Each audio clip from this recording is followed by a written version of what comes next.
Asante sana Ngoshi. Asante sana. Bana, iko hivi. Na siku hizi kuna tabia fulani ambayo siku hizi wanaume siku hizi tunazo za ajabu ajabu za kipumbavu.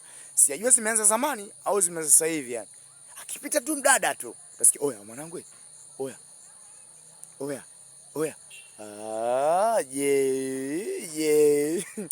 Je, unajikaza. Angalia mtoto huyo, angalia mwanangu. Je. Je, jamani je. Angalia, mwanangu kiroba hicho, umeona kiroba hicho? Mwanangu ile pisi, mwanangu ile pisi. Mwanangu angalia mwanangu nyuma. Mwanangu, mtoto kajazia, mwanangu kajazia tena. Hizo tabia zimeanza lini? Asante sana Ngoshi. Asante sana. Ila wao wana tabia moja. Wanawake tuangalia. Kwanza unajua mwanangu anaangalia kitu kimoja. Anaangalia face and sura yani, afu anaangalia kifuani.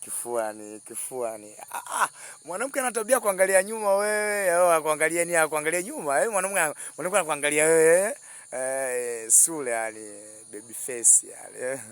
Handsome boy. Ambia oya. Ulisikia wanawake wanasema shosti. Ule mwanaume jamani. Yaani bonge la handsome jamani. Jamani.